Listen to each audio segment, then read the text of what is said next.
Seah, Hello. what's your favourite line from the Rise of Skywalker?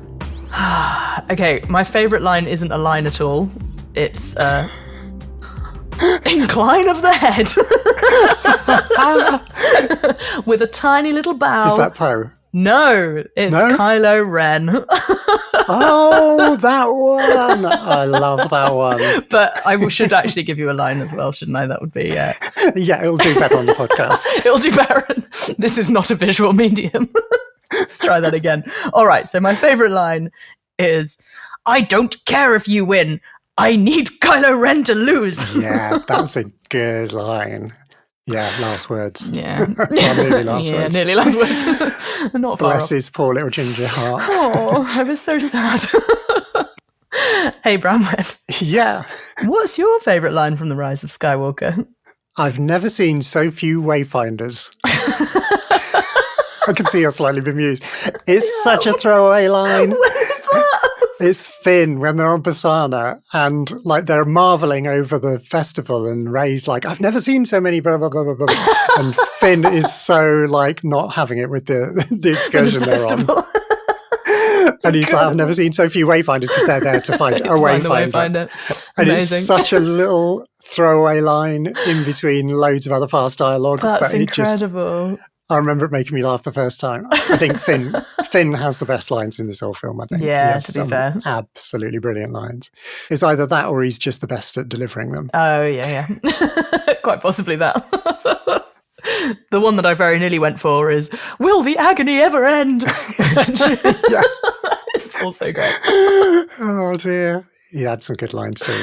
You're listening to Sisters of the Force, Hello. a Star Wars podcast, and we are here today to talk about Star Wars, The Rise of Skywalker. Dun, dun, dun. Which is quite a big one, isn't it, I think? Yeah, it's huge. It's very long, Yeah. but it didn't feel quite so long. I got very absorbed and stopped noticing the passage of time. It's very non-stop. It takes you on a ride. Yeah. Yeah. There's a I've been lot saying going on. since I watched it last night, and since then I've been talking about it being like a roller coaster. Yeah. Which is a bit of a cliche, but I think if that cliche is true of any film, it's this It's this particular one. film. There is a lot going on. Whiplash. I have questions. Yeah, me too. I have comments. Good. I was going to start off by the fact that since watching it, I've realised that a lot of the kind of whiplash of the film is that we don't get a chance to really discover what's going on in the bigger picture or kind of like behind the events, if you know what I mean, in the way that you often do on a film that's slightly less fast-paced. Yeah. And it reminded me that I've actually read or listened to quite a few books which tie into it, as well as like there are other, parts of the franchise out there that kind of feed into it too. Yeah. And I know this is kind of an ongoing conversation that we've been having throughout this podcast of like how much external material should feed a film, should a film stand up on its own and everything else. And maybe this is one of those situations where the film could have done with a little bit more time. Yeah. Or It could almost have been 2 films, really. I was thinking it could have been an 8-episode series in an ideal way. Because there's lots of little mini adventures and sure. they're all about 15 minutes long, whereas they could have been like 3 times that. To find out more of the backstory and what's actually going on and find out more about these amazing characters that we meet along the way. Yeah, well, saying that, the first opening shot is Kylo murdering some beings. Who are the beings, please? Yeah, exactly. Good point. Well made. So I did not know this until yesterday, even though I've seen this film quite a few times, that planet is Mustafar, which, as you remember from the end of Revenge of the Sith, the lava We've planet. been there before. We have. And we've also, in the TV series, I think in Obi-Wan Kenobi, we've seen it as where Darth Vader has set up his castle that he has, where he kind of works from when he's doing his like evil doings. It's one of those villainous planets again. Yeah. And so this is obviously another part of the planet where trees actually grow. Wow. And apparently, if you're niche enough, which I'm not, believe it or not, to have played, there's a VR game called Vader Immortal that goes there. and I think is set Okay. on Mustafar. I don't know if it's entirely set on Mustafar, but if you've played that game, you would have recognized it and the beings that he's chopping up. Ah. But as like 99.999% of the population have not played Vader Immortal, Yes. yeah, it's just like, it's the case of, as is most of this film, What you have is to just go going with on? it. Yeah. Yeah. I mean, I think the only clear thing about the scene is that he's got the Wayfinder. Yes. And possibly a few more Star Wars fans would recognize the look of the Wayfinder, even though I don't think we've seen one before this film. No. But as you'll discover as we're rewatching Rebels, there are holocrons, Jedi and Sith holocrons, Okay. which are like storage information devices where Right. people record stuff, like kind of encyclopedias. Ah. They did actually exist in the role-playing game back in the day. And Okay. there's something that's kind of carried on from all that time in history. But they're in Rebels quite a bit. Wow. We see a few of them in Rebels, and they look like this. I think holocrons might be... I can't think what the name of the shape is, like double the size of what the Wayfinder's like a Right. tetrahedron. Is it Yeah. like a anyway, whatever it is, Whatever like a triangle base pyramid. And I think a holocron has got a bit more to it. But anyway, it looks very, very similar. Looks similar. Okay. Yeah. That's as much as we really That's as much as we know. Because then Yeah. quite quickly we're off to Exegol, assuming that's where he's Yeah. gone instantly. Yeah. And this is what I mean. Like, that we could have had a whole episode Yeah. of Kylo discovering that there's potentially Sith Wayfinder. a Wayfinder hiding on his grandfather's old planet, and Sure. deciding to go and find it, and then finding Yeah. it and figuring out how to use it, and then, you know, knowing that that's going to take him into the unknown regions. So the unknown regions, Yeah. which is the sort of swirly, difficult to navigate space that we see a few times in the film, Yeah. is popping up more and more and more in different parts of the fandom. Okay. It's kind of on the edge of space. It's where Thrawn comes from, and we'll be talking about Thrawn when we do Ahsoka and Rebels. Okay. He's like a big bad, you know, he's the new villain in the kind New of villain. post-Return of the Jedi era. Excellent. We love a villain. Yeah, I think he's going to become more well-known as time goes on, because he's going to appear in films and things like that as Yeah. the story unfolds. And his race, the Chiss, live out in the unknown regions. I think we talked about this possibly with Keshan Okay. when we were talking about Attack of the Clones. I'm not sure how it came up there. They use young Chiss, like pre-teen girls mainly, I think, Yeah. from their species, who have a special ability to be able to navigate the unknown regions. Oh. And interestingly, they call them Yeah, Skywalkers. the Skywalkers. I do remember this conversation. It's a very specific conversation. Yeah, yeah. But it definitely ties in with this film, because we see the unknown regions Sure. quite a few times, with Rey leaving, you know, her kind of marks for everybody to follow her when she's got the Wayfinder off, Yeah. off Kylo's ship. And Yeah. so she's making her way through the unknown regions, and she leaves all the navigation data so that everybody else can follow. Can follow her. Yeah. Yeah. We see all of that stuff Yeah. in about 3 minutes of film at the beginning. You're like, well, I guess we're here now. But we are dropped into Exegol quite quickly, where there is some fantastic lighting going on. I wrote down exactly the same thing, lighting and wide angles. Yeah. There's an episode, or a 2-part episode of Rebels at the end of season 2, which I can't wait to rewatch. And they go to a place called Malachor, which is a dark side planet from, I think it's from Legends originally, but it's one of those things that's transferred into the new canon. Sure. And they find a Sith temple that's underground, and it looks really, really similar. Okay. So I think there's definitely... So the Sith have an aesthetic. I think they do. Yeah. And it's big, and it's dark, Big, and stony, it's under the ground. dark, underground things. You have to go chanting. down you have to abseil down into it. Which later on, I love seeing Rey abseil down, and it's like a recall to The Force Awakens when she's like abseiling in the Star Destroyer. Which, Great. I think JJ did some really nice things. JJ Abrams, the director, I think he did some really cool stuff, callbacks to his Force Awakens film, and a little bit into The Last Jedi, although sometimes contradicting, seemingly on purpose. I noticed some of JJ's camera. He has like a distinctive camera movement that he uses a lot in this film, where the camera moves in the opposite direction to the person. Yes, so they're like low tracking shots, like they're kind of flyby or walk by shots. We do one as Kylo strides purposefully towards the temple on Exegol. Yeah. And the camera kind of goes opposite, which makes him look like he's going faster. It's a classic film technique, but he uses it a lot throughout the film in different ways, in space and like on planets. Yeah, it's really cool. Nice and walking too. Yeah, but yeah, super lighting. Super lighting. It was the way the reveal of Palpatine again, and then the way he is lit throughout that entire scene is just like, oh, spooky. Yeah, all that strobing, and like you only see bits of his face. Yeah. And did you know, again, blink and you miss it, this would have been a great finale to the 45-minute episode. As he's just about to get to the bit where Palpatine is, we go past some cloning tanks. Yes. And there's like a crumpled up Snoke in there, sort of like experiments, which, as we watch The Mandalorian, I'm so excited. No spoilers. No spoilers for Seah. Yeah, there was some nice quotes. There was a callback to the Darth Plagueis scene, wasn't there, where he says about powers being unnatural. Yeah. And there was a Last Jedi callback line as well, where Kylo says something about, what can you give me? And Palpatine says, everything. Yeah. Which is what Snoke says to Rey when he's suspended her over the throne room. Pretty cool. It is pretty cool. We go straight from there to Poe and Finn, I think.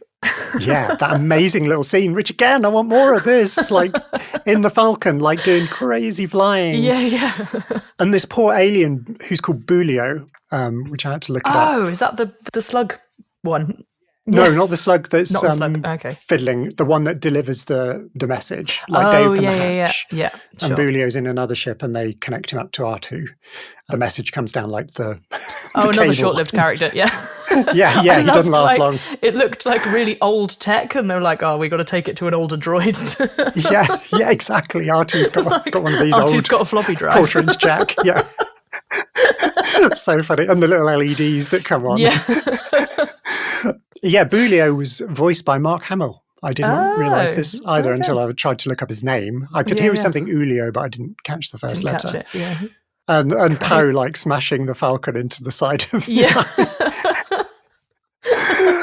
absolutely destroying the Falcon. Good. It's so funny when they land on Agent Kloss after and like he's just like, the whole thing's on fire. Yeah. It's all on fire. Go and sort it out. And Rey is just like smashed up BB-8 as well. Like, they have that whole little tiff. Yeah. That is so good. But you broke my ship. Yeah, you broke my droid. That's something I wanted to ask. Have we seen Lightspeed skipping before or not really? No, I don't know if they just made that up on the fly. Yeah, it definitely is reminiscent of Guardians of the Galaxy. I think it is in the Marvel universe where they whiz through different planets really fast in a similar way. Right. They go through like these kind of wormhole things, which is similar, I guess, to similar to the idea of lightspeed skipping. Because then there's some of the TIE fighters managed to come with them, and I wasn't sure that they can do that, or they're not supposed to be able to do that. Because that was the whole plot of The Last Jedi. But maybe that's the thing, is that they've now got like they're now able to technology to But maybe skipping like short jumps, which I'm assuming is what they're doing. Yeah. I don't know. We need to do some more research on lightspeed skipping. Is that allowed or is that an illegal move? Yeah, exactly. It definitely wasn't in Star Wars The Role-Playing Game, I can tell you that. Okay. For sure. It does feel like when they land, there is conversation about it, as though it is a thing. But you shouldn't be able to do it in the Falcon, so maybe it is a thing. I don't know. Yeah, because Rey tells Poe off for lightspeed skipping the Falcon. Yeah. Because the compressors aren't working properly or something. I don't know. Yeah. I said that with such confidence. I have no idea what I'm talking about. No, you're absolutely right. I think you know as much as Poe does anyway. My second note for that section was, it's a twofold note. The note goes, what's Mary doing in the Resistance? And also, yay, Maz. Yeah, well, okay, Mary, right. So Dominic Moynihan, who probably mangled his surname there. Apologies, Dominic. Clearly a Lord of the Rings thing. Did you notice multiple Lord of the Rings references? Oh, other than having him there. Yeah. No. Wait, now I got to watch it all over again. Well, they may or may not be. They're my interpretations of Lord of the Rings. And it was Okay. noticing that he was in it, even though I obviously knew he was in it. I didn't include him in my list of Lord of the Rings things before I realised. And then I thought, oh, and he's in it as well. So it must be Lord of the Rings reference. Okay. So when they're on Pisana, Mhm. we get some helicopter shots of the Knights of Ren standing on top of a rock. Oh, sure, yeah. Looking moody. And it's very like the way Peter Jackson uses helicopter shots in the Lord of the Rings trilogy. Very, very similar. The way he edits different angles together. It's not just one. It's continuous shot. We see one rotating shot and then it cuts to a different angle a bit closer in. We see loads of that. The horses, which are called Orbaks. Orbaks. Okay. When they're charging across the Star Destroyer, it's so like the Ride of the Rohirrim. Yeah, it is. I mean, they're horses in like costumes. Yeah. It doesn't get more Rohan than that. Yeah. I did know that. My mum mentioned like the last chunk of the film is quite a lot like the end of The Return of the King, because we've got Rey is Frodo, trying to deliver the ring into the Mount Doom, whatever, to defeat Sauron, who is Palpatine, while this horse charge is going on. Yes. It does feel. A lot of films. It is quite similar. If Merry wasn't in it, then maybe that connection wouldn't have been made. Yeah. I like it. I like seeing him. I love Merry. Tell me.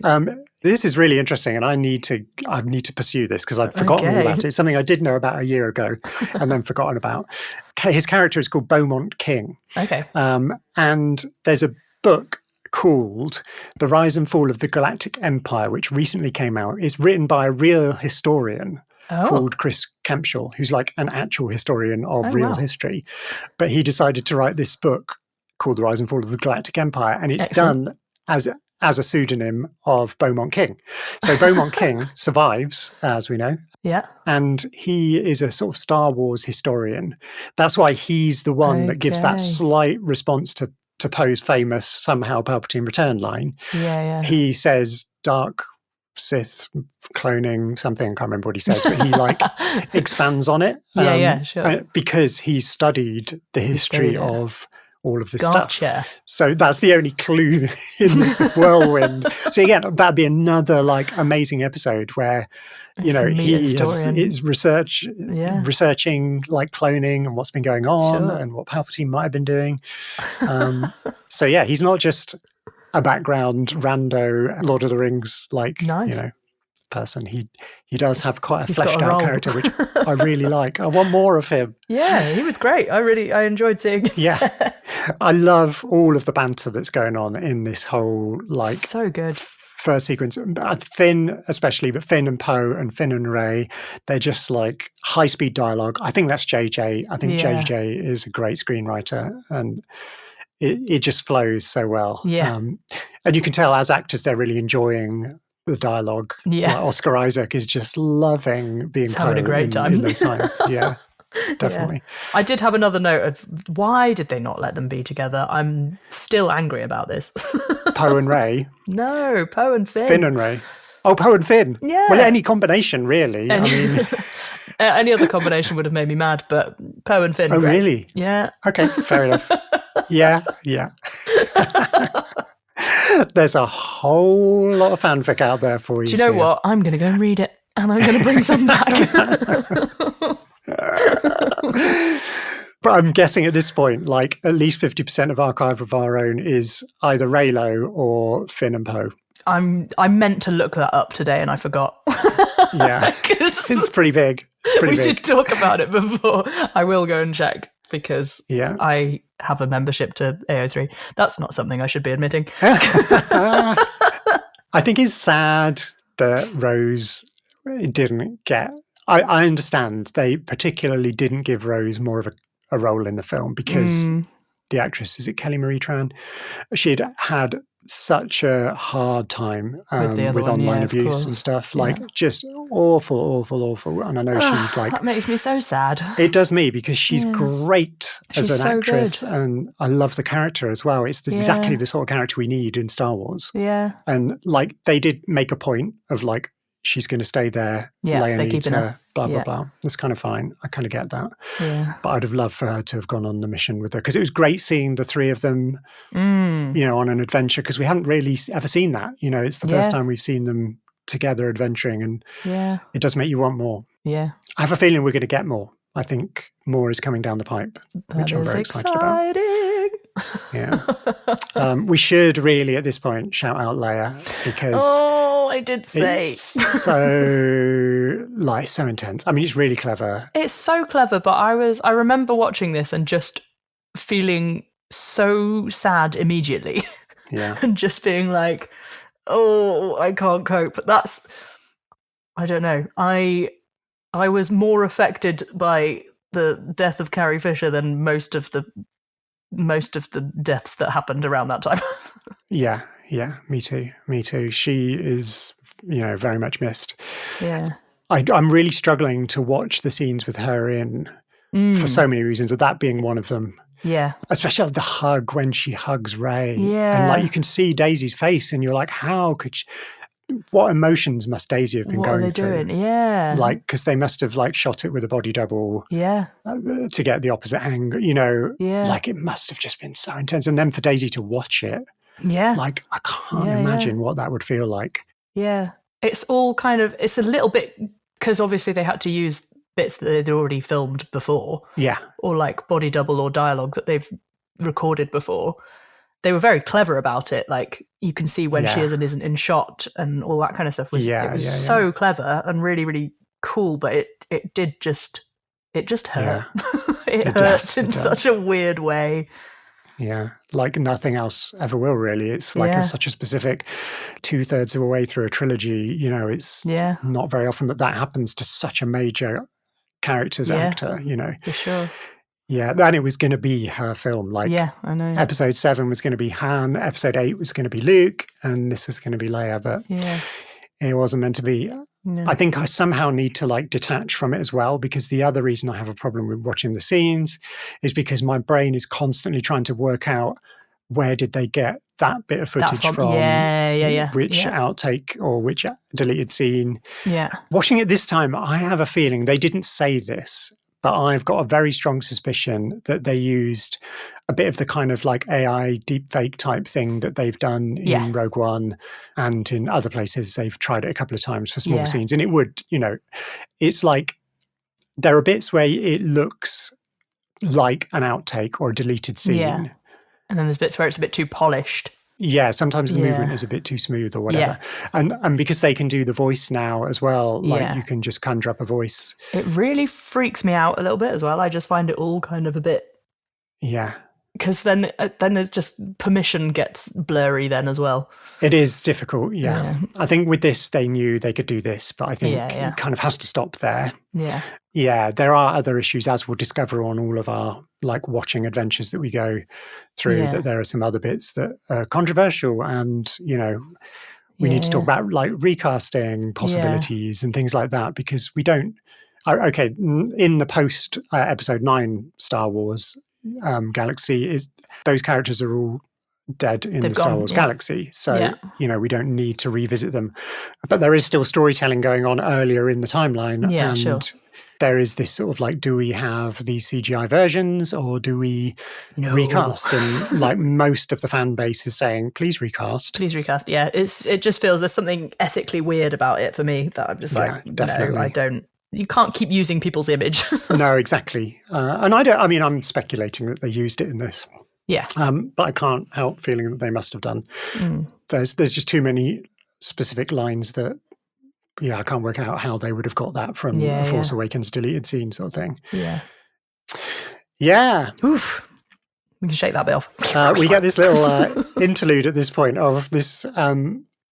Simeong, I'm not sure if I'm pronouncing that. Before that, we get the technician, the kind of ape-like metalsmith guy. He's called Albrecht, apparently, who remakes Kylo's helmet. And yes.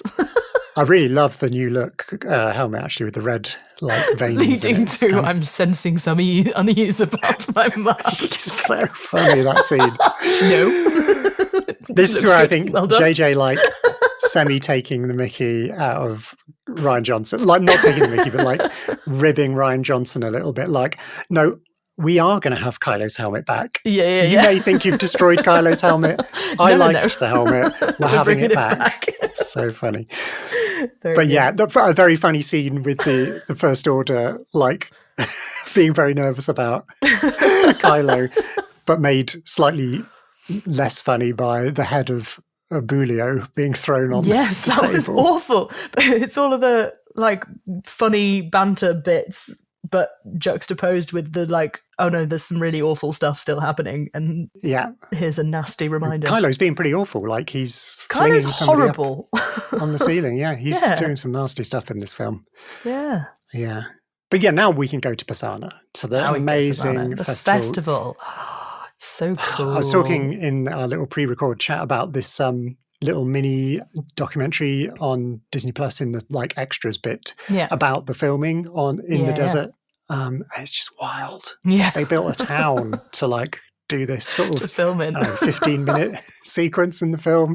It's so good. It's unbelievable. It is really, really cool. I love like all of the design of the colors and the different people, and it's just like being at a festival, isn't it? Yeah, it's great. I love the cheeky little Lando reveal in there as well. Yeah. That was very exciting. I love the little kids, the little baby kids watching the little puppet show thing. Really cute. So nice. And that's where we get my favourite Finn line, the distinct lack of wayfinders. Lando, you brought up Lando. That's a little good place to hang out for a bit. He's so cool. He is cool. Billy D. Williams is obviously just living his best life again. He's having a great time. Even at the end of the film when he appears with Chewie and the Falcon again, and just like he's only got like 2 lines or something, but he just like makes the most of it every single moment. He's clearly been waiting to play Lando again. He's been having this. He's ready. Yeah. He was waiting for that phone call. Lando's still there. We have more potential for Lando. Yeah. So bring it back, I say. He's one of the only people that survived. Yeah, he really is, definitely. Yeah, Ochi of Bastoon, this amazing character. I really want more of this. Like, if I'd done the 8-episode series of The Rise of Skywalker, one episode would have been Ochi of Bastoon, like back in time, doing what he does. He's like a kind of relic hunter, Sith like historian, but generally bad person. Apparently he hangs out with this character called Yup Tashu, who I think I've mentioned in an early episode of this podcast, possibly, who is one of Palpatine's, like, what do you call it? Like the circle of, in Return of the Jedi, we see his like followers on the second Death Star, like the guys in the kind of purple robes and stuff. Yup Tashu is kind of one of those types. And he's mentioned in dun, dun, dun, the Aftermath trilogy. We need a little theme tune for we the need a theme Aftermath tune trilogy. for that. Every time I mention its own little theme tune. Apparently Ochi of Bastoon used to hang out with Yup Tashu. He's not mentioned in the Aftermath trilogy, but he was clearly around at that sort of time. Okay. And I love like the look of him, and I love his ship, and it's all really like nasty looking and But also his droid. We meet his droid, and the little baby. His droid's scared of people. Yeah, he's got some real mental health issues. Yeah. Is it Dio? Dio, I think his name is. Dio. Voiced by J.J. Abrams. Oh. He's got his little cameo in there somewhere. Little cameo in there. No, thank you. I love his stutter, like his glitchy stutter thing. He's like, no, thank you. Yeah. And all that kind of, it's so good. Yeah. It's funny how like a tiny little droid like that has speech chips. Yeah. Whereas a chunky astromech like R2 doesn't. R2 doesn't have a speech chip. Neither does BB-8. Although people seem to understand them fine, don't they? They do, yeah. But I love that Squeaky Wheel does have one. He's got a few words in his dialogue. His dialogue gets like more significant every time he speaks. Yeah. Like at one point he says, sad. Yeah. And then a little later he says, happy. I think when they get back at the very end of the film, he says happy. Love that. That's JJ. JJ's filmmaking is very like recognizable, I feel. Okay. Like it's very detailed. He's a great lover of detail, I think. Yeah. While also a great lover of like motion and keeping it moving. Keeping things moving. Yeah. The best example of that ever. Like pacing wise and even camera wise, as we've mentioned already with the like tracking shots and stuff. Yeah. But he does seem to like sow many, many little seeds that pay off. Yeah. Which, you know, sometimes can get a bit much. Very satisfying. But it is very satisfying. Yeah. And just little things like that are Great. Yeah, great examples of that. Like, let's have Dio say sad earlier on in the film when 3PO is about to lose his memory or whatever. Yeah. And then it kind of calls back later on and we get the opposite, like the mirror thing. I did have a note about something that we haven't talked about in a while, which we did say we were going to track. There's this whole "they fly now" thing with the chase of the troopers. Yeah. They fly now, but also they're still not very good at aiming because they completely fail to hit any of them at any and no point. good at flying either. No. They definitely hold up the Children of the Watch theory about that. The jetpacks, yeah. That's for sure. Yeah. But yeah, they hold up the shooting theory as well. Yeah. It's still terrible. Some of the troopers on the Star Destroyer later on, they hit a target, don't they? Doesn't Poe get shot? Yes, Poe does get shot. They hit one. They hit Poe once the entire time. This is the first in 6 movies worth of stormtroopers. Has actually managed to shoot someone. No, because they shoot Leia at some point. Yeah, they do. Yeah, they do. Twice in 6 films. There we go. Twice. 2 non-fatal hits. Good. So it turns out that the First Order aren't that much better than regular stormtroopers. No. So. Good to know. But they do fly now. It's clearly they've never watched Clone Wars or Rebels. Okay, because they have previously flown. So Poe and Finn need to go and do their history research. Yeah. Some of them do fly. Yeah. Oh, but then that's clones versus stormtroopers. Well, and it's Mandalorians. Okay. But no, clones do fly. Clones do fly. Yeah, okay. Yeah, but maybe stormtroopers don't. I think they might do in Rebels because Rebels is stormtrooper era. Okay. So I think they do fly. We'll have to check. We'll track it. We'll keep tracking it. We'll have a go. What good is a track if it doesn't continue being tracked? We'll try and remember to track that. Definitely. Good. I did also note that 3PO's got a whole load of programming issues again. Oh my gosh. He goes on such a journey in this film. He does. He gets very sassy in telling Poe off for not driving very well. Yeah. Did he say nice flying or something, and then that wasn't so good. I can't remember what the lines are. He does. I loved Babu Frick as well, meeting him. That was great. Oh, hang on, before we get there, there's more still in the speeder chase. Speeder chase, okay. Yeah, we get whooping. More whooping. Yes, more whooping, yes. Ecstatic whooping over death. Static whooping, yeah. Horrific. Yes. There's Lando does it as well later on. Yeah. Yeah. So they find the blade. Yes. The dagger, the mysterious Sith artifact. Yeah. I love Poe's line, 20.3 bazillion languages and you can't tell us that. Yeah. He's against his programming. He can't. Go easy on poor 3PO. He's doing his best. Same as he can't mutiny. He can't. Yeah. There's a little tiny throwaway line while they're searching for I think they're still searching for OG's ship, where Finn mentioned the pits of Grick.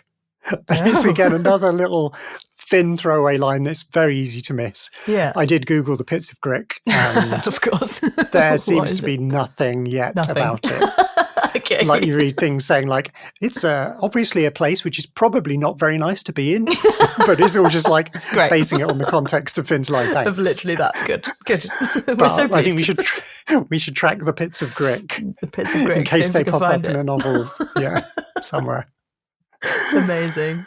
Kylo's tie. Really want to talk about the sound design of it. It's so cool. I thought for a second there, my brain went literal tie that you're wearing, and I was like, I don't remember seeing Kylo wear a tie. Okay, no, I'm with you. Sorry.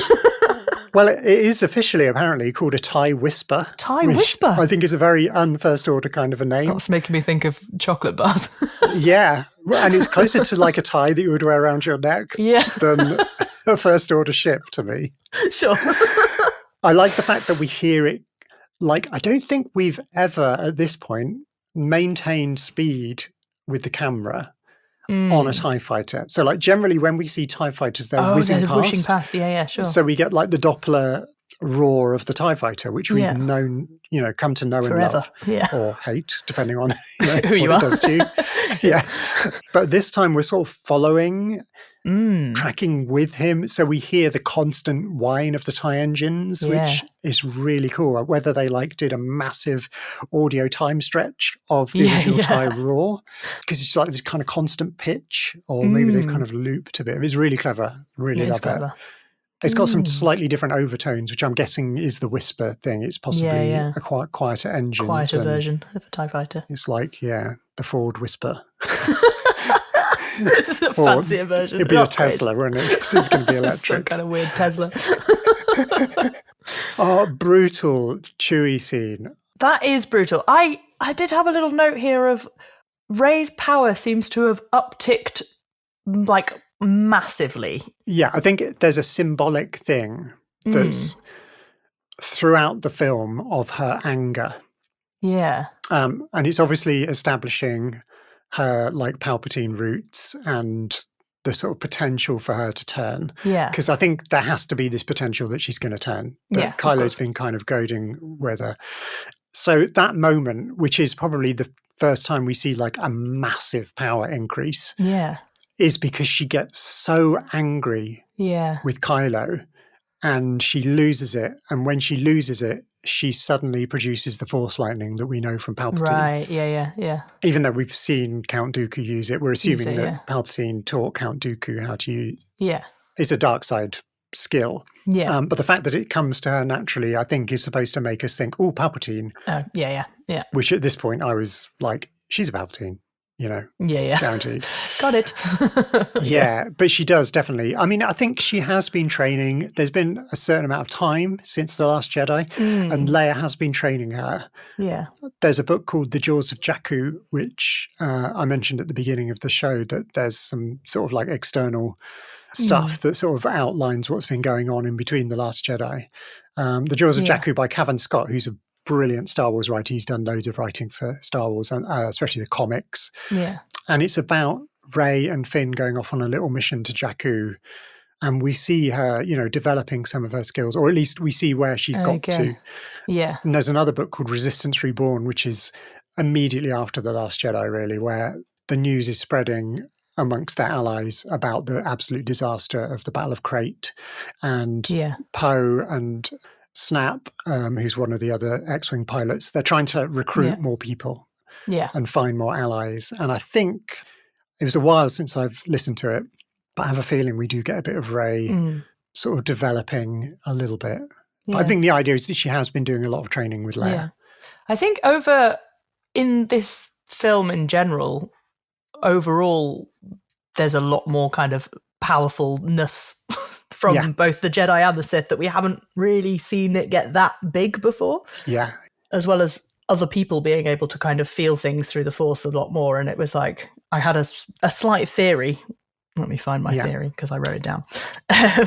Are you speculating? I was speculating that, they've all got a lot better at kind of feeling things. Finn can feel things now. Poe can do it a little bit. And a lot more people seem to be able to kind of feel things through the Force. So is the Force stronger partly because of the whole kind of Kylo and Rey? Yeah, like the dyad thing. So that they're in the same place and they're both quite powerful, so that the Force in general is a lot stronger, so other people are starting to feel it more. Or are they all just learning to trust their feelings? Ooh, I like this. Ooh. See, I came away with it feeling like JJ is just sowing some seeds of Finn. Because it's the most apparent with Finn. There's multiple lines that don't get picked up on. Him saying, I've got something I want to tell you. And then later on, just a feeling. And there's multiple things that he says. And we were teased with it, with him having the lightsaber in The Force Awakens a couple of times. And is he going to be the Jedi? And then I think people were a bit sort of almost disappointed that he wasn't. But well, we'll have Rey. That's fine too. It's all good. But I'd not thought of it in those terms. It could be that the dyad of, I don't know what history there is of dyads in the Force, whether it's anything that's happened before. This feels like it is by the way that Palpatine kind of knows what he's talking about. It is, yeah. But maybe it is that they've been giving off things. I mean, Rey is definitely shifting the rules of the Force. Like, she's Yeah. doing things we've never seen. Whether they were done in ancient history of the Jedi, we don't really know We yet. don't know. Yeah. But in terms of like the period that we know about of the Jedi, she's definitely exploring things like the Force healing. Yeah. I think my memory is telling me that in the High Republic, which is set 200 years or so before Phantom Menace, Yeah. I have a feeling that there is a bit of Force There is healing some going Force on healing. in that. Yeah. But she seems to like find it herself. She can just do it. Yeah. Yeah, she like instinctively does it, Yeah. and it obviously becomes a theme of the film, Yeah. which is pretty cool. And then, yeah, we're seeing Palpatine doing outrageous stuff Yeah. with the Force, Yeah. like with his projected Force lightning. Sure. Yeah. He's rolled a lot of 60s to get his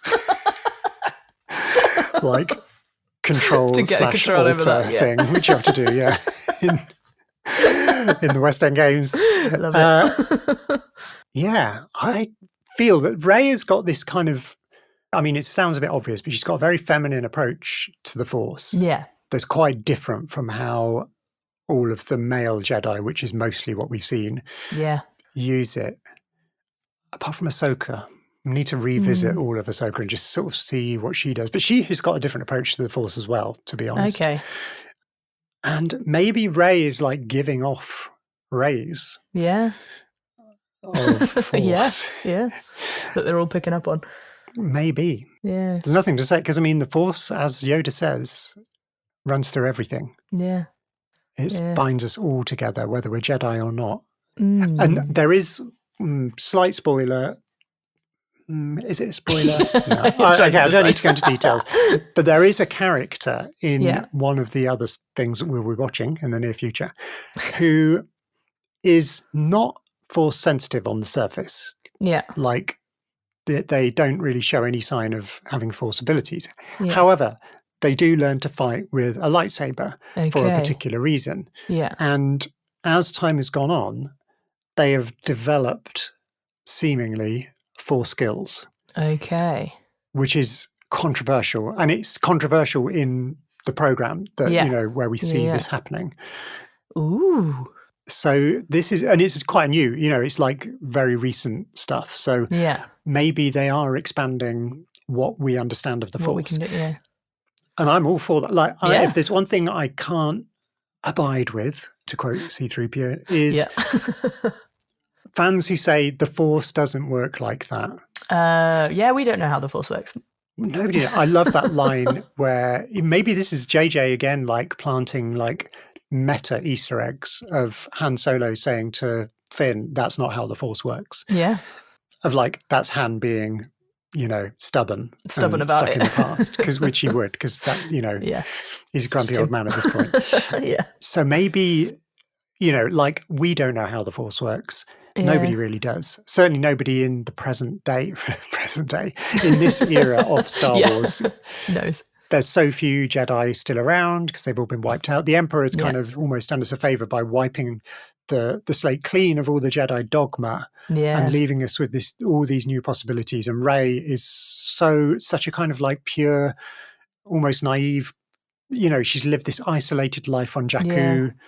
She has heritage, which gives her Force abilities, Yeah. but she's got like a really clean, undogmatic view of what the Force can be. The only person she's had to deal with really has been Luke, who's very dogmatic, and she kind of quite happily rebels against him in a way. Yeah. Interesting. Interesting. Something to think about.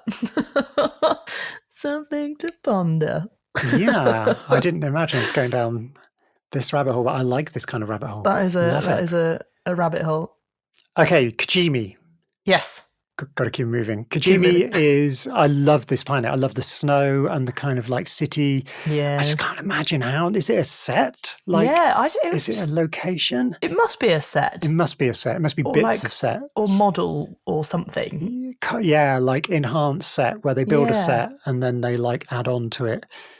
I don't know, because I don't think they'd built the volume yet, which is where they shoot the Mandalorian. Okay. This kind of scene would have been ideal for that, because then you just build a CGI world with a few bits of basic set, and your actors just exist in it, and They're just then there, you yeah. shoot, and it looks like they're really there.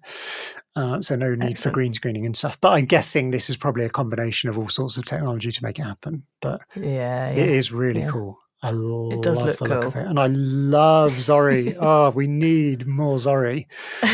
I love her right to the very She end is of the cool. film, like her little interaction. When you did your favourite Yeah. quote being the little bow of the head, You thought it was Poe. I thought it was Poe when he gives her that. I laughed so Propositioning. hard at that. No. It's so funny. Fair play to Oscar It's good. Isaac. And to her, she's doing the acting with a helmet on, and she manages to pull off the Still looks great. Nope, not this time. Nope. Absolutely not. There's quite a few inclines of the head that are filled with meaning in this. I like it. Yeah, it's a little theme.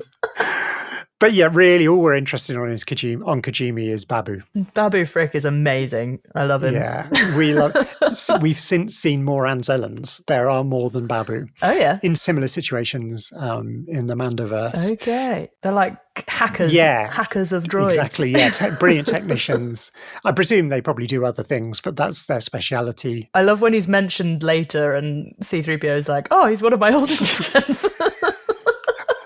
3PO's dialogue through this whole sequence is genius. Like, you go from the really profound Anthony Daniels saying goodbye to the Star Wars trilogy to then, like, ridiculous lines because he hasn't got any memory anymore. Yeah.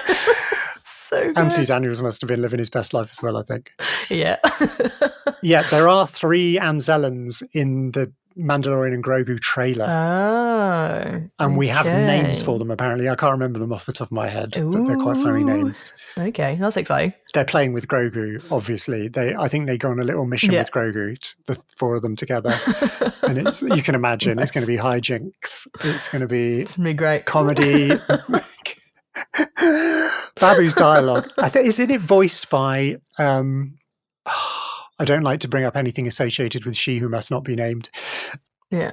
But Moaning Myrtle in the Harry Potter film. Shirley Henderson. Is that her name? I've got a feeling she plays Babu. I think you're right, actually. Hang on. She's got an amazing character voice. You know, she can do all sorts of... I'm going to Google it just in case. he's like dialect as well, where he's like, droid, he memory go black, blah, black. Yeah. Like, what? Somehow I know exactly what you mean. He says some really terrible things about 3PO, but it's so funny because of his... And he laughs the entire time. He's so cheerful. I just want an Anzellan. He's very cheerful. To like follow me around and cheer me up all the time.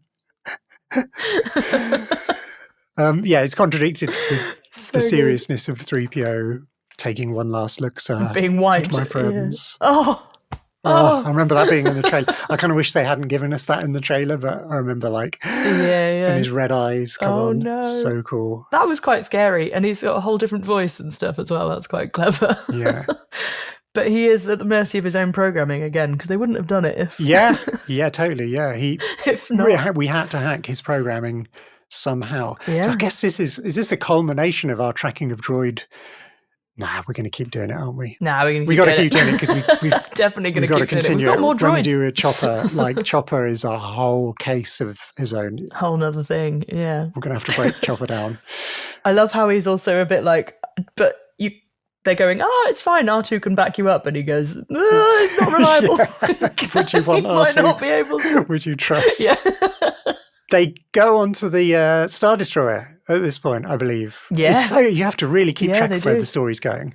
There's a lot going on. It's just it's so fast. That's why I've got so confused. Yeah, like you really have to keep up. I love all the running around on the Star. I love seeing all of them running around on the Star Destroyer together and shooting stormtroopers. I hadn't realised how much I missed that. It really reminded me of like A New Hope. You know, it's got that... Yeah, exactly. That vibe about it. It's similar vibe. Yeah. Poe and Finn reacting to Hux revealing that he's they're like, come on! The spy. All the fans. I knew it. No, you did not. All the fans are doing the same thing. Like, I'm sure it was supposed to be like, oh yeah, we're as shocked as you are. Yeah. But it totally makes sense. Like, So of course he's fed up. Yeah. He's so annoyed with Kylo and his line that your line that you picked. He's so bitchy. He's such a little I love Hux so much. I was gutted that we lost him because I just I know, love him. and Pride just turns around and blasts him. Yeah. Like, it's brutal. It is brutal. But I get the feeling Pride is a monster. Again, another character who we're just thrown in with, and it's fine. We know who he is. We can guess, but like we roll with him. I kind of would like to know a little bit more about him. But he talks about Palpatine. He goes, "Oh, I've served you since the beginning," and you're like, "Did you? Why haven't we seen you before?" That must mean he was around in the prequels. Yeah, like he's also having the best time of his life, isn't he? Yeah. I mean, I guess any actor who gets cast in Star Wars, it's like, but particularly, I think if you've got a part that's not, it's not a conditional part. Like, it's not like Rey, where it's got to be incredible because the fans are relying on you and blah blah blah blah blah. Yeah, it's just like you can't really go wrong with a character like Pride. We've seen. If you're a villain, that character before, but like you can bring your own little twist to it, which he does. I mean, Richard Grant, he's so good. We forgot to mention back on Pisana when Rey is given the necklace thing, beads. the beads, yeah, and Kylo nicks it off her. through the Force, which is obviously we're setting up this like. Okay, we can pass objects through the Force. They can hand things to each other. And when we've seen water, but we've had that before because they've been able to touch each other. Yeah, we saw them touching each other, and we saw Kylo had water on his hand. Yeah, after Rey had been in the water. So there has been some transference, but this is like actual hard objects. Moving through space and time, which is wild. And then, another new like iteration of the Force that we've not seen before. And whenever they're fighting and stuff as well, and you get all the that's in this scene this on Kijimi where she is in his quarters on the Steadfast getting the knife, I think. She's trying to find the dagger and Chewie's bandolier, and he's down on Kijimi. Like they've swapped places, which is really cool. And they figure out where each other is, or he figures out where she is. Because Darth Vader's helmet goes through the Force, doesn't it? Yeah. Because they're having that battle. They're having a lightsaber battle through the Force again. Through the Force, yeah. Like, what? and then she knocks the pedestal over and it goes, and he goes, I know where you are. Yeah. And he just goes, I'm coming. He's just like at a market on Kijimi and a load of like food or something appears on... beads and stuff. Or something small and... Something small and red. Yeah, really cool. Great visual storytelling and just like, let's expand the Force. I love it. I'm here for it. Which leads them, now they've got the knife back, to Kef Bir, which, interesting, being a moon of Endor, which I'd forgotten it was a moon of Endor, but of course it is because it needed to be near Endor. Because it needed to be because that's where the Death Star was. Where everything was. The grassy plains bit of it is filmed at a place called Ivinghoe Beacon, which my mum grew up there when she was a kid. Okay. And she could see Ivinghoe Beacon from her like bedroom window. Oh wow. She lived in a tiny village called Pittston, which is still there. Right next to Ivinghoe, which is another village. And then the beacon is like it's in Bedfordshire. Or Buckinghamshire, Bedfordshire, Hertfordshire somewhere border. And it really is like a chalk downs kind of area. Obviously they expanded it with, CGI. It looks pretty. CGI giant ocean, which really reminded me of, have you seen Interstellar, Christopher Nolan movie? Yeah. There's one planet they visit on their quest for a planet that's got gigantic waves that come. I do and they have to race to get back on board the little lander thing that they've come down on. And I remember seeing Interstellar in the cinema and being like absolutely mind blown by that sequence. And just like big waves is no big deal, but it's just like somehow it's when really, they are that big. Unearthly. That's quite daunting. And it's really spectacular in this instance, especially as it's like all sort of like surrounding the wreckage, broken up remains, of bits of the Death Star. I've only got one slight gripe with this film. I know people have a lot of issues. Virtually all the podcasts I listen to, people have got issues with the film, and I kind of get it, but I don't get it in a way. Apart from this one thing, which is the blade, like it's too much of a like you have to stand exactly on that in the right place. And like the tides, when was this the blade tide's going to change? And the wreckage is going to be gradually collapsing in on itself as it kind of as time gets goes on by the sea. I did think that. It's all a little bit, and like they could have just done so many other things. They could have still had the dagger to have the text on the dagger to tell them what planet to go to, or at least to give them a clue. It's the Death Star remains, and then they go to the Endor system. That was in my notes. Was like, hang on a minute. It's a nice fantasy film, like the magic dagger that has. But also, she's force sensitive. She'd know where to stand. True, very true. Like they were drawn there by the Force. But equally, they could have been brought to the planet by the inscription on the blade. Yeah. And then she just sits there and meditates, and she immediately finds she knows where it is, the essence of Palpatine. Yeah. And like left residual Palpatineness, which would have also made you think. Palpatine sounds obscene. Essence of Palpatine. A new fragrance. Gross. I don't want to know. Which she would be in tune with. Being she is one. Yeah, that's true. But I get it. It's fine. I think that's how I'd explained it to myself, is that the Force brought her to that point. Yeah, to that exact spot. Yeah. Or maybe the dagger itself, it carries, once you've taken ownership of it, it will tell you where to go. Yeah. As it's got Sith magic. Sith energy. Sith vibes. But maybe only somebody with a Sith connection, which would she have been able does to find it. as a Palpatine. Which is maybe why Ochi of Bestoon didn't figure it out. Couldn't find it. And even if Luke had found it, he wouldn't have known what it was. So interesting. There we go. Maybe it's not a plot hole. It's a perfectly solid plot. We've absolutely figured it out. We've figured it out. It's fine. I mean, you do have to be a bit in Star Wars sometimes. Like there are a lot of story points. Yeah, where you just have to go, all right, I'll go with this. That's fine. Sure. There's always a couple of theories. But I mean, I think that's true of all big arc story things. Yeah. Very difficult to keep track of everything. Exactly. But it is a lush bit of treasure hunt. Yeah. I love that. Yeah, and that kind of whole sequence with her on the skimmer going over to the Death Star as well. That's super just intense. Beautiful. It was great. And the throne room seat, going in, and the music. We've got the throne room. I don't think it is the same music exactly, but the music is very reminiscent of the throne room scenes that we've had before. And the weird Hall of Mirrors that she goes into. Yeah, and she has that weird self-battle. I love that. Trippy self-battle. We want more Dark Ray. Yeah, it's terrifying. Dark Daisy, yeah. This does lead to some of, I think, my favourite piece of sound design, or one of my favourite pieces of sound design, is Kylo shows up. Yeah. And when him and Rey are force blocking each other's lightsabers, it's got a very specific sound that we don't really hear with lightsabers much because they're not normally force blocked. It's like making them unstable. Yeah. And that is, it just sounds so cool. I made a mental note that we have seen people doing this. I think it might be in Rebels. But has it ever sounded so cool? No, definitely not. Okay. And seeing it in live action, although I've got a feeling we saw something similar in Ahsoka season 1. It's been a while since I watched that, but we will rewatch it at some point so we can find out and track the force blocking of technique. But it's definitely never sounded like this, to have the camera quite close to it.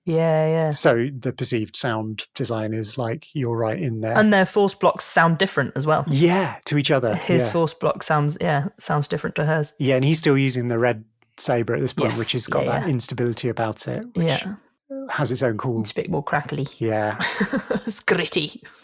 This whole lightsaber, looks so good. The lightsaber battle. That's a good battle. With the sea, it's like the water and the fire, which it kind of is a bit of a callback possibly to the Last Jedi conversation that we were talking about last week with the sparks and the sparks and the water. Off the Falcon. It's this is the kind of full escalated version of that. And Rey is on the ascendant, hence there being water everywhere if she is the water side of that. But he's not really having any of it. The way he comes ploughing through that gigantic wave with his saber still behind him on. I just love it. I love seeing how impermeable lightsabers are. You can't do anything about a lightsaber. They just keep working. It's just going to go. It's going to go forever, even if you're coming through the sea. I think this is possibly some of my favourite music stuff. Well, it's the first bit of it. My favourite bit's coming up later, but this bit where we hear Kylo's theme. But they use Williams has put these kind of like emphasized bits at certain hit points in the fight, which he doesn't always do. Often the music doesn't like sync with the action. You know, we don't have those like but specific hit it points. does so much in this scene, doesn't it? Yeah, they Just- call it Mickey Mousing, I think, Yeah. because it like Okay. comes from cartoons of Yeah, where the music's doing the sound effects, yeah. and in films we don't often get it. There's a really early example. I think the first example of it was in the original King Kong movie. Yeah. And there's a scene where there's this like chieftain character walking down some steps, and there's like a timpani on every step. Yeah. And it's like, oh wow, you can do that. And from Yeah. that point on, occasionally we get it. music synchronized with it, but it is often a bit cartoony, hence Yeah. the Hence it nickname not doing Mickey it Mouse. so much, yeah. Yeah, but there's some really nice bits of it in this lightsaber In this fight. battle, there's some really, really nice bits. It happens a little bit later on as well with the lightning strikes. Yeah. There's some lightning strikes and some strings going on at the same time, Yeah. which make it very sinister. When we're back on Exegol, Yeah. you mean? Yeah, that I think that's where my favourite bit of music is. Ooh. Just temporarily jumping ahead there. Ooh. Exciting. Yeah, this is where the film starts to get brutal. Yes. Like Ray healing him really affected me. And his response, like the way he just sits there and lets her do it, I found really intense. Yeah, I had a note about this. I had a note that Kylo is incredibly stoic for that whole moment. Like, he's just been run through. Yeah. He's clearly felt Leia go. Yeah. At the same time, he's just had a conversation with her, basically. Or not really a conversation, but he's just felt her die. And then Rey's gone, oh my God, and come and healed him. And he lets her do it. But does she heal his scars on his face as well? Yes. Yeah. I didn't notice, but I was reading something in my timelines book this morning. I did notice. Bit of research. Yeah, you actually saw it. Like I saw it. His scars are gone. Interestingly, I noticed that he looked different from here on. Like, but I just put it down to like, oh, well, they've done a different makeup on him to give him more Ben-ness, rather than Kylo-ness. The scars are all gone. But it's the scars, and that's what it is. It sort of softens his, which is really clever. It makes him look younger and back to his like Force Awakens handsomeness. Not that he's not handsome in all three of the films, but yeah, he's not. I do like him as Ben. Yeah. It's funny how different he is from this point on. He's very different as Ben. Yeah. Like, so different. Yeah. Like, he melts my heart every time I see him as Ben. Like, he's just... Yeah. Oof. I think that's why I was watching this morning and I texted Branwen instantly to be like, are we getting more Adam Driver? What's happening? Yeah, that's why why I was asking. I was like, no, I don't want to go. This is why the world is currently going mad for more Ben Solo. Like, not more Kylo, but more Ben Solo. By the time this airs, we may have more news on the hunt for Ben Solo. We're still holding out for it. Yeah. But it is brutal. His reaction, Leia, losing Leia. That whole bit is brutal. Chewie, I saw a meme of this the other day that was like, the scariest horror movie I've ever seen is Chewie finding out that Leia's died. It's the most horrific thing. I wrote, Chewie breaking down is the most brutal thing I've ever seen. Not just in a Star Wars film or in a film, but anything. It's really brutal. I wrote that he's got the only sensible reaction to her death. So far, yeah. Yeah. And I love the way they filmed it from a distance. It's like they didn't even want the camera to be close. You can't intrude on. It's just too much. Too much. Closely followed by, "Hey kid." Yeah. Like Han's opening line. And it's like silence at this point, I don't think there's any score. No, there's nothing. And you just hear the sea and then you hear "Hey kid" in Harrison Ford's voice, and you're like, I remember in the cinema by this point, I was just frozen in like, this is couldn't unbelievable. Breathe at that point.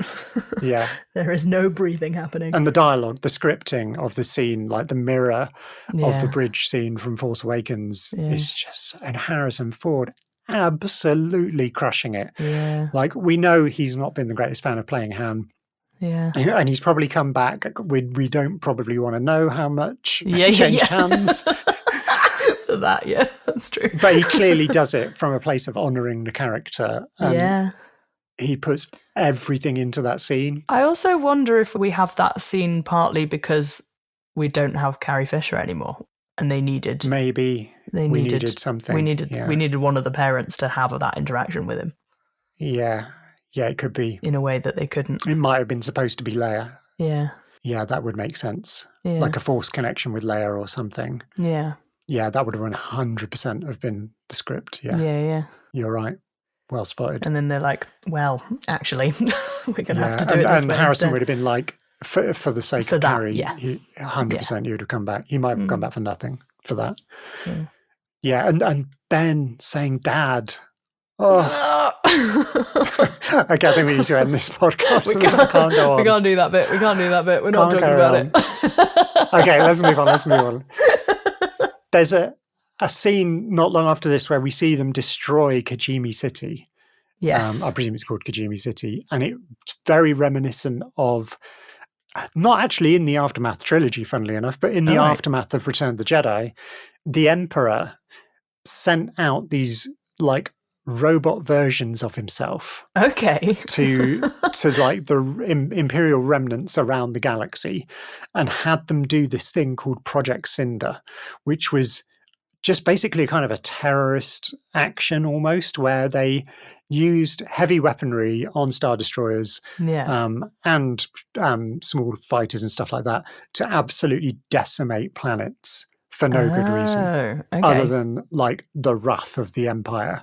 You know, as a point of saying the Empire is still here. Yeah. You may think that the leadership is gone, but it's not really, because, you know, we've got these weird droid Palpatines going around. I think they're called Sentinels or something. That's freaky. And they've got like holograms of Palpatine's face, like inside they look weird. They're in a few things. They're in a computer game, like a TIE Fighter computer game, I think. Really gross. Anyway, yeah, and the description of it, I don't know if we ever see Project Cinder happening, but we hear a lot about it. It's in multiple things, and this is the feel of Project Cinder to me. It's pretty awful, blowing it up for no good reason. Yeah. Ugh. Oh my goodness. We got one last ride with Luke. Yes. Well, I say that for now. I really liked, there's some really good music bits in Luke Ray exposition scene, as I've called it. Yeah. Like, here, have some exposition, just so you are slightly aware of what's going on. Yeah. And then my next note was, I've got sucked in and I've forgotten to make notes. So, so there's a bit of a time jump in mine. Yeah. So I think, is it Poe sums it up, or is it Finn? Welcome to Exegol. Somebody says welcome to Exegol. And we're in this big final bit. They've tracked Rey all the way to Exegol. Rey's already there. Yeah. Face to face with her granddaddy. Yeah. Okay. When did Palpatine have children? What's happening? Help. Well, I think you need to go back and watch Phantom Menace. Oh. Palpatine was absolutely getting it on with somebody around that time. Okay. What, just because of his attitude? Like his overconfidence and his blustery joyousness. Like, it could have been at any point. It would have been, I'm sure, when he was, because it's Senator, his granddaughter. So, and she's already like 20 odd, I'm guessing, at this point. Yeah. I'm terrible at the maths of Star Wars years, but it's it's totally doable that it could have been before Phantom Menace that he had his child that was her parent. I can't remember which. Is it her father or her mother? It's her father. Father is Palpatine's son. Yeah. So at any point. At any point between. Because, he had a certain dash to him in the Phantom Menace still. He's going greying a bit and everything, but he's still... wasn't happening around Revenge of the Sith time, surely, but... No, by this point, scarred as I am. Although, a position of power, some people are into that. We might know some other leaders in positions of power. That's true. In present day Earth that might... That's very true. They can take advantage of people at any given point. It would be very on brand. Yeah, that's true. I did note down that we've got this, as soon as we get back to Exegol, there's all of these, there's the chanting comes back, and there's the big string stabs. Yes, who are they? What's going on? Yeah, they're sort of Sith cultists or something. They're Sith cultists, because there's loads of them. There's loads of them, yeah. I think they've been there. I think Exegol has been there, hidden in the hidden in in the the unknown unknown regions. regions, for years. Obviously, this plan, they've been building the Final Order, the fleet to end all fleets. Yeah. And so we don't really know much about them. I presume they're a race that's sort of like indigenous to this planet. Yeah. Or maybe he's assembled them, or maybe they're people from all different places. Yeah. We don't know much about the Sith is the problem. Okay. And we don't know much about Palpatine yet, really. Like there's storytelling out there that's waiting to happen, I'm sure. He now looks even more terrifying, which he does, as if great. he could get worse. It's great that it's like he's still him, but he just looks terrifying. You're like, oh no, this is awful, and I'm scared. He's now on a giant robot arm. Yeah. He's skeletal. Yeah. I'm really hoping we're going to find out more about this, because there are seeds being sown in the Mandoverse for all of this. So I'm pretty sure they're going to fill in some of this for us, which I'm all for. I want to hear more about it. Yeah. It ties in with Thrawn as well, because of the unknown regions link. And it definitely ties in with cloning, because we've been learning loads about that in the Mandoverse. So there's stuff going down. More stuff going down. Dave Filoni is a brilliant expander. He takes stuff and builds on it and builds in between. He's really good at doing that kind of stuff. I mean, he's really good at all sorts of things. He knows Star Wars better than probably anybody other than George, and possibly more than George at this point. Yeah. And he's very much in charge of what's going on at the moment. And it feels like, although he didn't have anything directly to do with the sequel trilogy, he was around. He did visit the sets at certain points, and they were making Mandalorian along at the same time as the Rise of Skywalker was being shot. And like, there are 100% lots of crossover material. So I think we are going to find this stuff out. Okay, so there'll be more information at some point. I've written in my notes. The really helpful thing about my notes is that I don't always say what I'm reacting to. I just say what my reaction is. So I've just written, just got weirdly choked up, but I've got no idea why or when that was or what that was about. It could be a number of things that happen. There's a lot of emotional beats in this whole sequence. I did also write that there's a classic Emperor move going here. Show them the battle that's going on above them. He's done that at least 3 times before. Absolutely, yeah. He loves them. He's just loves a real reveal. manipulator. Yeah. I wrote Palpatine is back on his emotional manipulation. Yeah. That's exactly what it is. He just loves doing that to everybody. Anybody who will listen to him for more than a few minutes, he'll start manipulating them. Yeah. But if we stick with Rey for the moment and Kylo before we talk about the space stuff, I loved her moment of realization when she senses Ben. Yeah. Like, he's come and he's fighting with the Knights of Ren. The Knights of Ren, who we've not even talked about, but that's another podcast a whole episode in other itself. thing. At least I want it to be. I want more Knights of Ren. Yeah. But yeah, he's sort of fighting with them single-handedly. She's facing off with Palpatine. Mm-hmm. And she has this moment of realization that he's arrived and that he's turned good.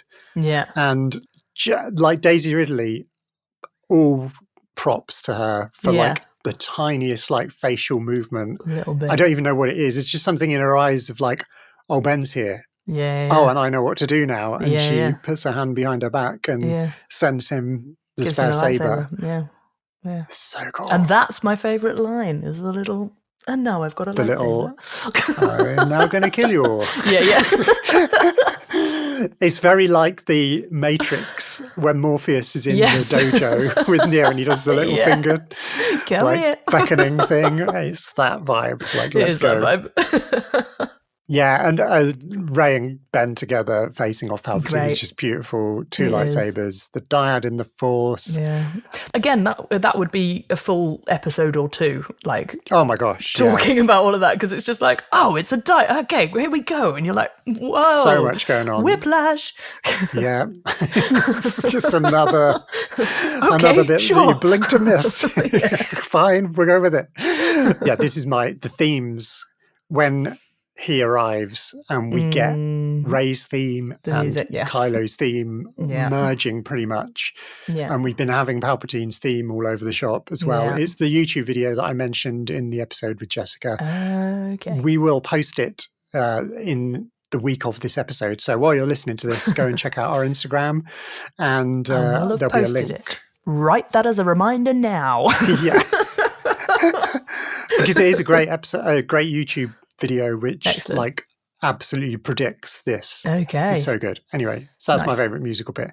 I've actually found it Nice. quite hard to pick a musical moment in this because there's a lot of like reusing of old Yeah, there's a lot motifs, and going because on. there's so much going on, and you don't really get not a lot of new material in the film that's very noticeable anyway, because there's just so much happening. Yeah. There's no time to develop a new theme for somebody or whatever. It's just like bang, bang, bang. Quick, go. Yeah. I loved the Rey, like hearing the voices. Oh my gosh. And I loved looking in the credits to see them all, because like you because they're all there. Catch them all. Yeah. I had just had this, so there's just before she hears all the Jedi voices, she's got this moment with Palpatine's doing the mega lightning thing. Yeah, and attacking the fleet. He's attacking the fleet with mega lightning, and at that point I was like, we've not seen them be this powerful before, but he's just been force healed by the dyad and all this. Yes, okay, it's really powerful. Yeah, all right, I'll go with it. And then the kind of lightning thing happens, and you're like, okay, fine, fair enough. And then my note was, it all comes back to Qui-Gon's "there's always a bigger fish." Yeah. This, like, there is always a bigger thing that can be achieved. And then instantly after that, we heard Qui-Gon's voice, and I was like, oh my God. Sorry, I got excited. But I wonder if that's intentional. Yeah. And then, I got weirdly choked up at that as well. There's all this like... I think hearing them... I think when I first watched this, I hadn't watched the Clone Wars, so I wasn't that connected to like Ahsoka. And I'd only watched Rebels once, so my Kanan like connection wasn't as strong as it is now. Yeah, it's beautiful. I still need to go and like revisit that and just listen to those voices. Yeah, it's so lush. And obviously some of them are probably recycled bits of dialogue from before. For people like Alec Guinness. I don't even know if Alec Guinness is in it. Or he is in there. You get Ewan's voice and then you get Alec Guinness's voice as well, but that's, again, recycled. Yeah. But then the new cast, I presume, like Ashley Eckstein and Freddie Prinze Jr., like the people who have played all these other animated characters, they must have got the call. Can you come and just do this one line for us? Just send us a WhatsApp voice note. Yeah, most likely. And sign this NDA to make sure. No one knows you've done it. Just for this one line. Sure. And then I wrote that we've got a really, really quite a gruesome Palpatine death. Although he says he's died before. So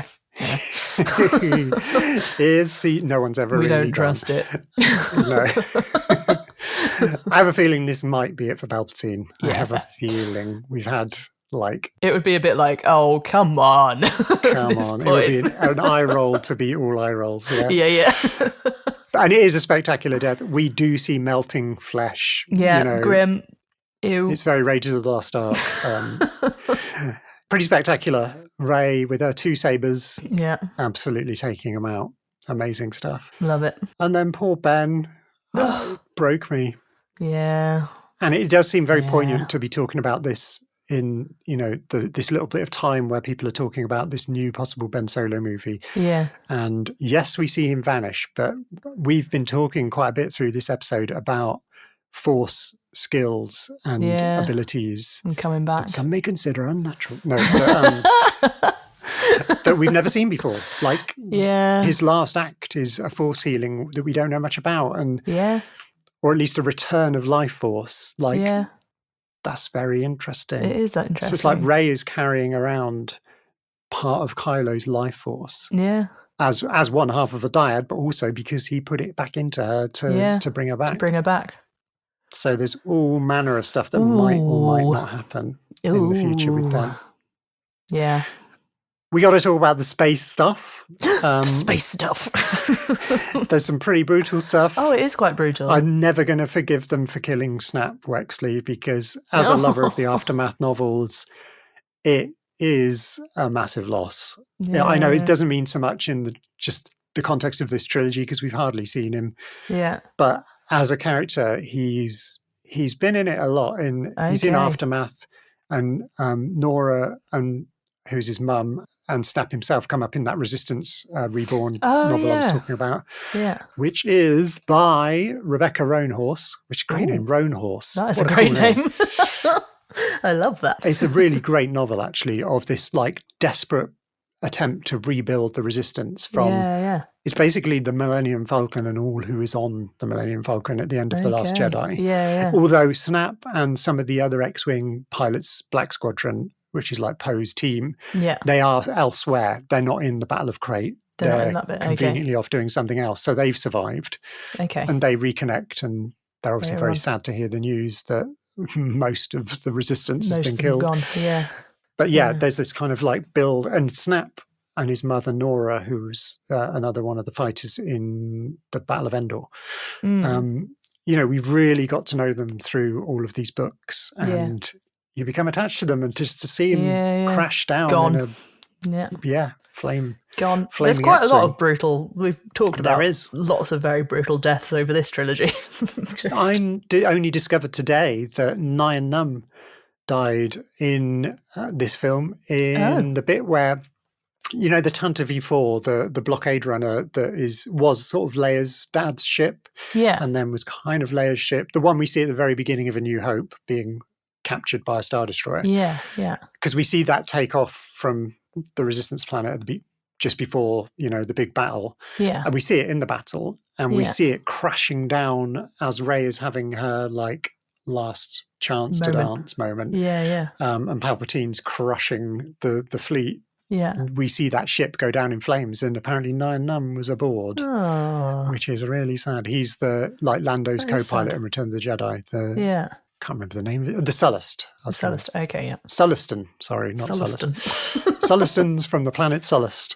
Okay. We've come across quite a few other Sullustans in books, but that's another. Don't go down another book rabbit hole. More rabbit holes. Yes, apparently he didn't make it either. He didn't make it it either. Sad.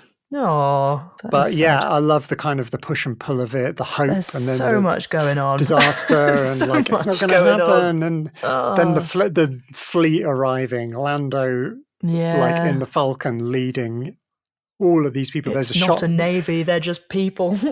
They're just people, which is exactly what we need to hear at the moment. Yeah, yeah. There's a glimpse of the Ghost, which is the Rebels' ship. Yeah, in the kind of shot, the kind of closer in shot of the Falcon, and I'm sure there's loads of other ship Easter eggs. Wow! And Zori turns up as well with Babu Frick on board. It's just a ragtag bunch of stuff. I love it. Of just people, so many ships. I love it. It's so impressive. Yeah. And then we're back for celebrations. Celebrations at the end. We've got our first same-sex Star Wars kiss, which we've got to mention as we're a slightly queer-leaning podcast. Very queer-leaning podcast. Sorry, okay, very. Lama Dacey and her wife, Roby Tice, who I did not know about. There you go. Have you looked into them? Lama Dacey was the person that I was trying to think of last week. She was... Yeah, she's in the like Resistance. I don't know what her job is. Yeah. She's in it quite a bit, though, isn't she? She's kind of... She is, yeah. She has quite a lot of lines. Yeah. She's become like recognisable as a Resistance higher up kind of thing. And I'm glad she survived, and her wife. It's really lush. Chewie gets his medal, which I've got a question. Is it Han's medal? I wondered if it was Han's medal. I assumed it was. Because Maz would have known and would have totally got it from Leia's possessions or whatever. Yeah. Because didn't Chewie get a medal at some point already? Or did he not? No, he certainly didn't in A New Hope, because it's like it's the running joke that he roars. That's the last thing we hear. It's just like, where's me blimmin' medal? Mine? Okay, so yeah, it must be Han's medal then. I reckon. Sense. Yeah. And I noticed in the background we've got like, you know, Poe, Finn and Rey cuddling each other and the throuple. And then in the background, Chewie is with Billy Lord, with Carrie Fisher's daughter. Yeah. And they're like sort of consoling each other or like hanging out together. And it's like, ooh, that's about the most meta. That must have been weird. Yeah. Yeah. Like all very weird. That is good. I did enjoy the celebration. Yeah, I did. Yeah. It felt really good. It felt really earned. And like, I felt like I was part of it, which I think is... Well, that's what they were going for. I saw some stills from it. I was doing some research earlier today and I saw some stills. And it is beautifully shot. I mean, the whole film is incredibly well shot, but there's like shots with like lots of depth of field where there's many things going on at the same time. Yeah. Yeah. Like longer lenses, so you narrow the like apparent distance between stuff. Yeah. So it feels like you're in amongst the crowd of people. Yeah. Some really cool like filmmaking stuff to make you feel that. Mm. Yeah. And then we got this come little away epilogue. feeling hopeful. The epilogue. The epilogue, which upset a lot of fanboys. Did it? Yeah, because she's what are they not appropriating the name. She was given it. You can clearly see she was given it by them. They're there. And if she hasn't earned it, I don't know who has. Like the poetry of her taking that name to replace her Palpatine name. It's like, come on, guys. Yeah. That's fine. We know damn well those sabers are going to be dug up at some point. Yeah.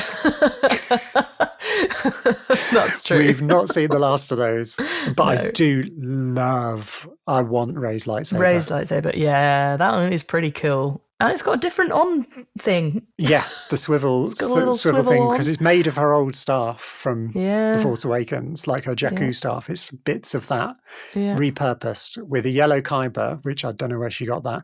Yeah. At the time, I think this was the first yellow. No, maybe we saw some yellows in Attack of the Clones. I think there's yellows in Attack of the Clones because there's a lot of colours going on.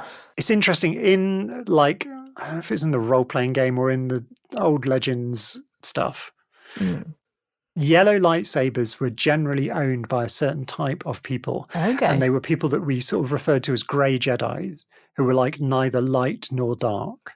Interesting. Now, I think all of that has kind of been erased from the current canon, from the Disney canon. But when I first saw this, I was very excited because I thought, this is great. Rey is like a new thing. She's like neither Jedi nor Sith. Of course. And if it's like she's a grey Jedi, I mean, she's been wearing grey for the whole of the trilogy. Thing. Yeah. So I did wonder if that's where they were going to go, but I don't think I think they're going with her being a new Jedi, a new type of Jedi, new thing. sort of thing. Yeah. Which is fine. But as you know, you've just said there were yellow ones in Attack of the Clones. I'm sure there were. There's certainly, we've seen yellow ones in The Acolyte, which is like on the end of the High Republic era. Yeah. It's like the earliest TV stuff that we've seen is The Acolyte, and there's definitely yellow. There's multicolour lightsabers in that. It's a very queer-coded show. Excellent. Which is one of the reasons I loved it.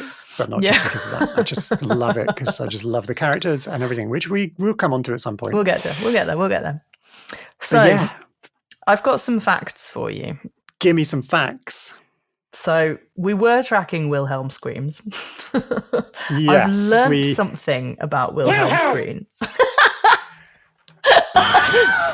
That's the scream. That's the one.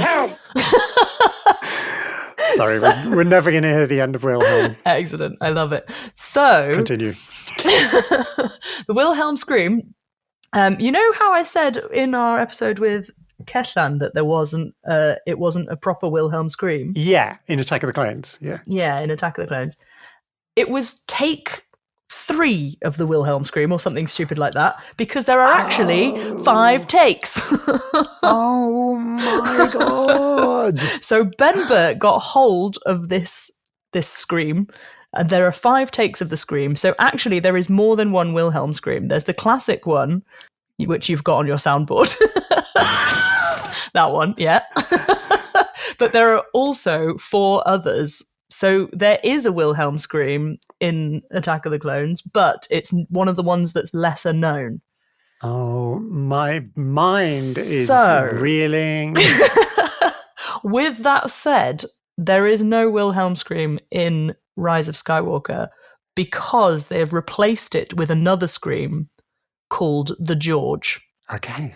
And the George is a scream that George Lucas recorded in 1973 for American Graffiti. Oh my god. So they're no longer using the Wilhelm Scream, but they are using the George, but they won't say where it is or what it's from, but it has also been in Rogue One. It first appeared in Rogue One and then again in The Rise of Skywalker. Right. I've got new bonus content.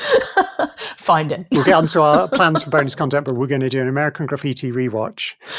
Ooh. I have seen it. I watched it years and years and years ago, like 30 I years ago. haven't seen probably. it. So Okay. I've forgotten. I remember some of it. I remember some of the lines. I remember it's got Ron Howard in it. Okay. And it's got Harrison Ford in it. Okay. Has it got Ron Howard? Pretty sure it has. It's a really fun film, actually. It'd probably be interesting to watch it with 21st century eyes. But I think it was made with, it was made in the 70s, but it's set in the 50s. So it's already like commenting on like the changes of culture and that kind of stuff. And social mores and things. So it'd be interesting to rewatch it.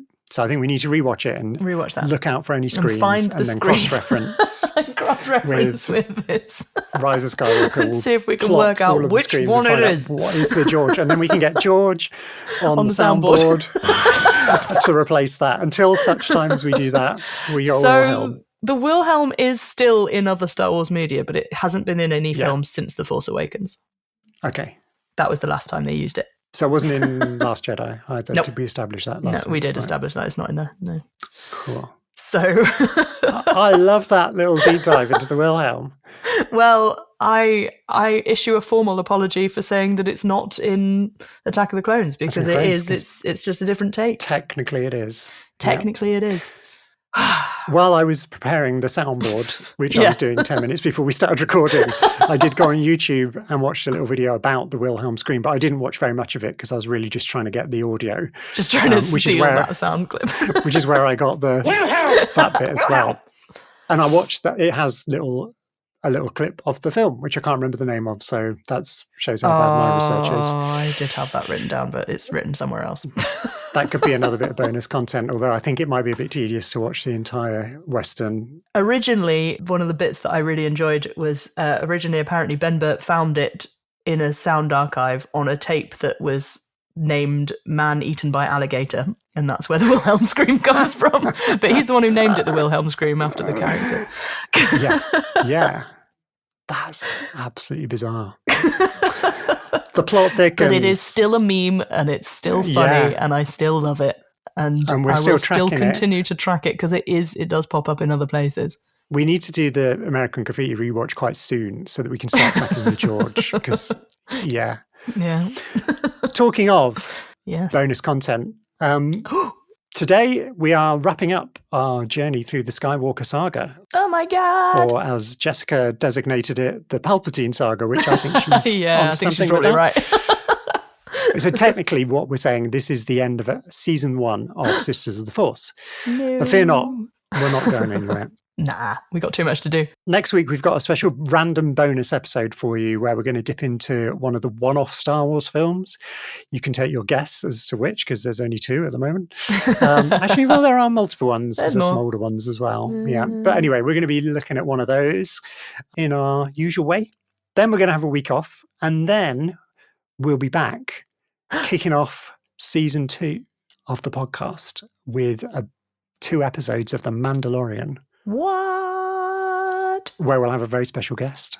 Nice. Which I'm super excited about, talking about The Mandalorian. It's going to be really interesting talking about a TV series. Yeah. Also, we're now getting into the territory of things that I have not seen. Which I love. Yeah. I love that for you it's going to be a watch, and for me it's a rewatch. Yeah. So it's going to change the dynamic it all up is going to be slightly. Interesting. I have actually seen a little bit of The Mandalorian, but it was a long time ago and I don't remember. So it's going to be interesting. It's going to be super fun, and it's going to be very Star Wars, and I'm just here for that. Excellent. Until then, thank you for listening. Don't forget to follow us on Instagram, Facebook, and Blue Sky. Search for Sisters of the Force, or if you just go Sisters of the Force Pod on Instagram, you'll find us. We're also on YouTube as Sisters of the Force, where you can listen to the podcast on there, if that's your chosen platform. Or on any other podcast platform you can think of. Exactly. Good point, well made. Wherever you get your podcasts. Yeah. And if you can't find us on a platform, let us know. because we'll make it happen. And we'll put it there. But we're pretty sure it's everywhere by this point. We also have merch. What? We do have merch. Go onto our Instagram and find our link in bio, and you will be taken to our Redbubble page, which has t-shirts and stickers and magnets and aprons and backpacks and pretty much anything you can think of. I love that we have aprons. Yeah. The aprons are specifically for my dad, because he likes an apron, especially when he's barbecuing in his Sisters of the Force apron. Guess what he's getting for Christmas? Excellent. Thankfully, I don't think he listens to the podcast, so we haven't just given his You haven't given it away. present away. The week before Christmas. Love it. Check out the merch. We don't make very much money out of the merch, but it'll help keep the podcast going. Yeah. At some point, we might start a fundraising Patreon type thing. But for now, just enjoy us for free. Enjoy. We love you. It's a gift to you. Yeah. And see you next week. See you next week for our special bonus film breakdown. Can't wait. Bye.